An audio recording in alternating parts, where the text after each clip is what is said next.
Tuhan tidak pernah membeda-bedakan umatnya. Semuanya disediakan yang sama. Tadi kembali ya, selama ini banyak orang meminta-minta sama Tuhan. Padahal Tuhan tidak pernah memberi. Tuhan menyediakan hal yang sama. Tuhan tidak pernah membedakan. Kita dapat kesempatan yang sama kok. Tapi Anda sendiri yang memasang limit tadi loh. Maka diucapkan ketika mau tidur dan setelah bangun tidur. Tuhan, hari ini aku bahagia dan mengucap syukur. Uangku yang ada di A, B, C, D tadi sebutkan. Saat ini sedang melipat gandakan dirinya sendiri dan segera kembali kepadaku dengan membawa teman-temannya. Ayo tambah sugih, tambah sugih. Kekuatan self talk yang kemudian diulang-ulang selama 1 bulan, itu pasti hidupnya seorang ada perubahan. Pasti. Tapi sebenarnya visi besarnya Pak Niko itu sebenarnya apa sih kok sampai se ekstrim itu yang dilakukan begitu? Kalau visi besar saya tuh gini, bagaimana hidup bermanfaat tadi ya. Bermanfaat bagi siapa ya? Bagi keluarga saya itu paling utama. Yang pertama lah ya, keluarga saya dulu. Kemudian lingkungan, kemudian kota, dan yang terakhir adalah negara. Kebermanfaatan aja. Jadi, tapi bermanfaat dimulai dari diri kita sendiri. Nah, banyak orang tuh kan, dari pengalaman saya menjadi banyak orang tuh, banyak orang seperti lilin kadang. Dirinya belum kuat tapi berusaha menerangi yang lain. Karena akhirnya deledek. Yang lain terangnya nggak dapat maksimal, dia sudah hancur gitu. Maka perkuat dulu dirimu, perkuat dulu secara batinmu, perkuat dulu kehidupanmu, baru bermanfaat bagi orang lain. Nah, makanya banyak orang tadi tak ajarkan, ayo hidup itu sebisa mungkin harus kuat, hebat, bermanfaat, dan menjadi saluran berkat. Menjadi saluran berkat itu, ini soal ini ya, matematika Tuhan atau ekonomi Tuhan ya? Ekonomi Tuhan. Nah selama ini kan kita ini diajari ekonomi terbatas, rumus-rumus terbatas. Masih ingat waktu kecil dulu kita diajari apa? Rumus matematika. Pipolondo, ping poro lan sudo. Kan ada rumus lain, tapi nggak pernah disinggung. Apa? Kuadrat.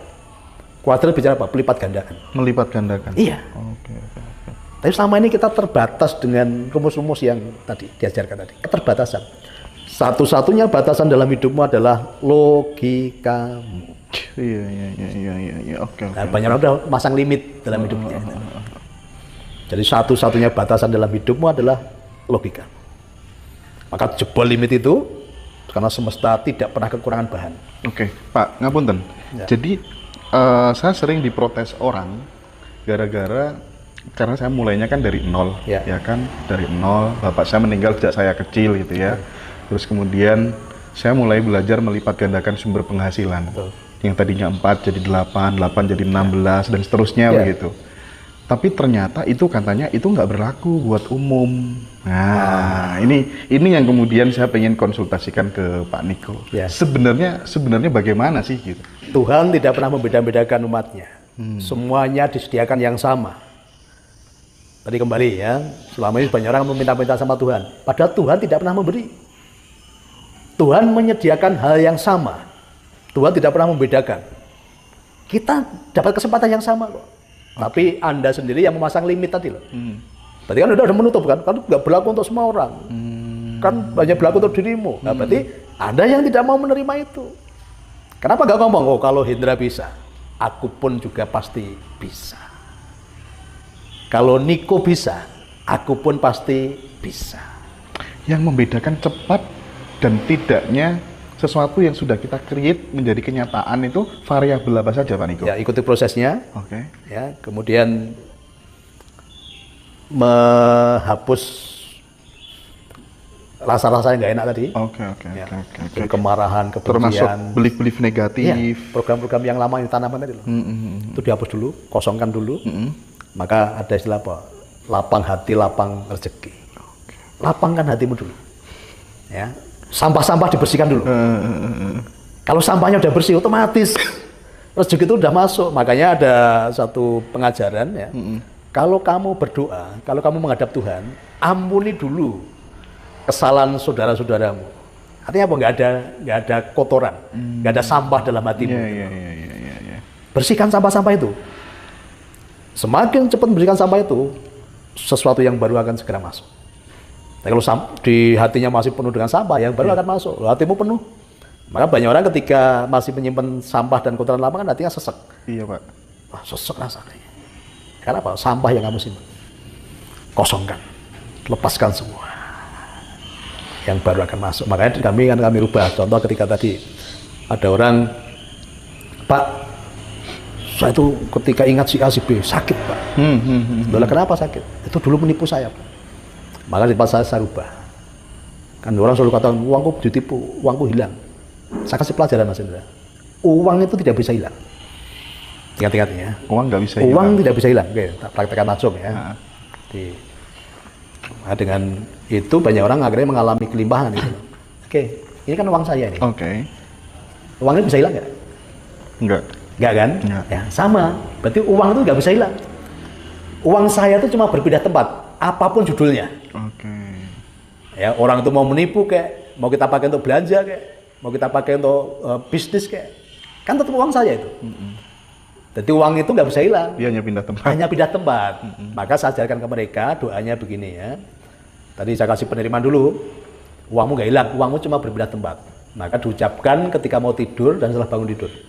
Tuhan, hari ini aku bahagia dan mengucap syukur. Uangku yang ada di A, B, C, D tadi sebutkan. Saat ini sedang melipat gandakan dirinya sendiri dan segera kembali kepadaku dengan membawa teman-temannya. Ayo tambah sugih lah. Tambah sugih. Karena baliknya nggak sendirian buat teman-temannya lah. Ketika sudah ada penerimaan tadi, mereka plong maksudnya. Oh gitu Pak Niko ya. Oke Pak, plong Pak sekarang Pak. Tadi datang bisa sek, plong. Dan ternyata kehidupannya seperti dipulihkan itu.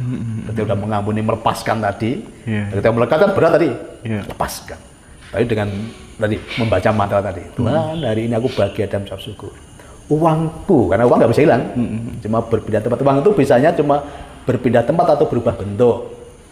Uang tak belikan HP, berubah bentuk jadi HP. Atau berpindah tempat. Maka tadi uangku yang ada di A, B, C, D ya, saat ini sedang melipat gandakan dirinya sendiri. Dan segera kembali kepadaku dengan membawa teman-temannya. Sampai ucapan itu bayangke uang turun dari atap ke perutuk. Ya, bertebangan masuk ke rumah kita. Dasar itu maksudnya. Nah, jangan salah, sekarang ini pun itu kan efek dari uang saya yang jalan-jalan udah pada balik dan buat teman-temannya. Dulu yang jalan-jalan juga banyak. Ada Rendra yang ikut saya udah lama itu tahu uang saya dulu yang jalan-jalan berapa. Tapi saya nggak pernah marah dengan orang itu. Yang ketemu masih nyaman saya. Ya. Bahkan tahun 2006 itu saya pernah membebaskan hutang 380 juta. Tahun 2006. Saya Jawa Timur apal masih dagang, saya dulu pengusaha kayu tahun itu.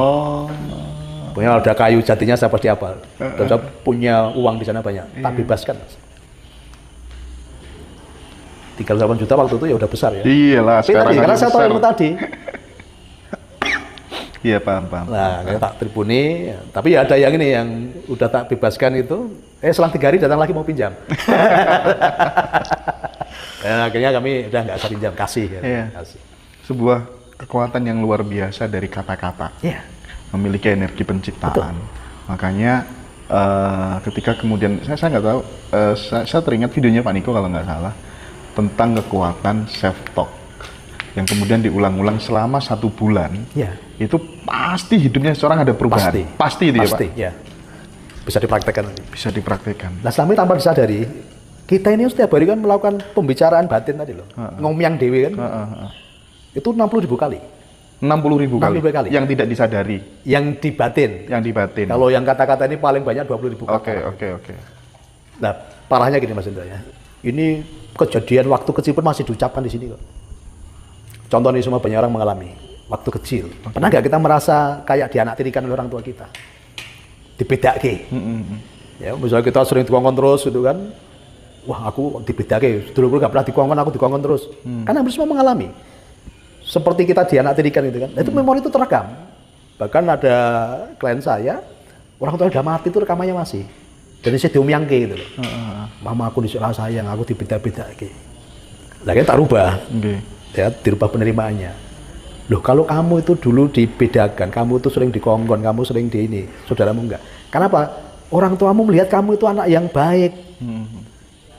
dibanding dengan saudara-saudaramu. Gitu. Justru pengalaman itulah yang membuat kamu menjadi kuat sekarang ini. Gitu loh. Nah, dengan berubah penerimaan tadi akhirnya peluang, ada pengampunan, ada pelepasan. Akhirnya bicaranya batin udah berubah gitu loh. Terima kasih Tuhan, ternyata kejadian waktu itu membuat aku menjadi baik. Maka pelajarannya bagi teman-teman semua ya, semua orang yang singgah dalam hidupmu itu semuanya baik adanya. Kalau yang singgah dalam hidupmu orang baik, dia mengajarkan tentang kebaikan, ketulusan, kasih sayang. Tapi kalau yang singgah dalam hidupmu itu orang yang jahat, orang yang menculasi kamu, orang yang merugikan kamu, itu membawa pelajaran supaya kamu menjadi semakin kuat. Itu vitamin buat kamu. Itu untuk menambahkan kamu nilai-nilai kehidupan yang jauh lebih baik. Jadi semua baik adanya. Dan jangan lupa loh, semua bisa dipakai Tuhan sebagai utusan. Karena utusan itu bentuknya nggak harus baik. Tapi semua itu adalah dengan tujuan apa? Maksud baik Tuhan untuk kita. Ya, orang yang tidak baik mengajarin kita apa? Tentang kekuatan, tentang pengampunan. Justru sekarang ini saya bersyukur dengan orang-orang yang dulu pernah jahati saya, pernah ngomongin yang buruk tentang saya, yang melecehkan saya bersyukur. Tuhan terima kasih. Ternyata itu dulu vitamin Tuhan. Ternyata itu dulu suplemen Tuhan. Kalau nggak ada mereka, mungkin saya nggak sekuat ini. Kalau nggak ada mereka, saya nggak bisa seperti ini. Asal respon kita baik. Kita tidak membalas apa yang mereka lakukan. Mereka melakukan itu karena berdasarkan pengertian sendiri. Kalau kita merespon ya salah, merespon ngikutin apa yang mereka lakukan ya salah. Respon itu ada di sini. Orang menilai kita itu kan berdasarkan pemahaman dia, bukan kita sebenarnya kan gitu.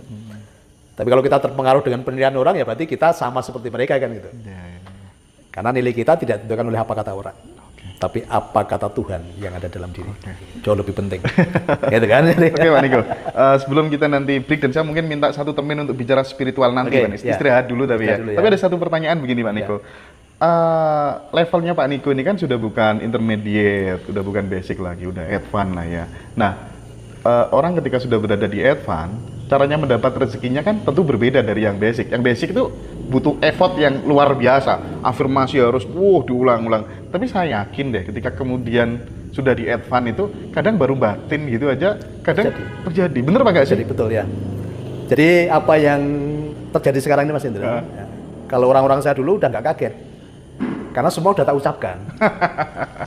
Semua udah tak cipta. Bahkan bisa tanya Mas Birtu itu, ibunya 7 tahun yang lalu ketemu saya dalam kondisi masih di bawah, penjaga toko emas, yang dia bilang kalau tanggal 15 itu udah cari sambungan, karena gajinya 10 koma, tanggal 10 udah koma maksudnya. Ya, akhirnya saya dampingi, dan tahun 2018, dia masih toko emas itu, saya udah mencipta, saya katakan begini, oke kamu tetap di situ, besok toko emasnya saya beli, dan kamu yang ngelola. Dan sekarang terjadi.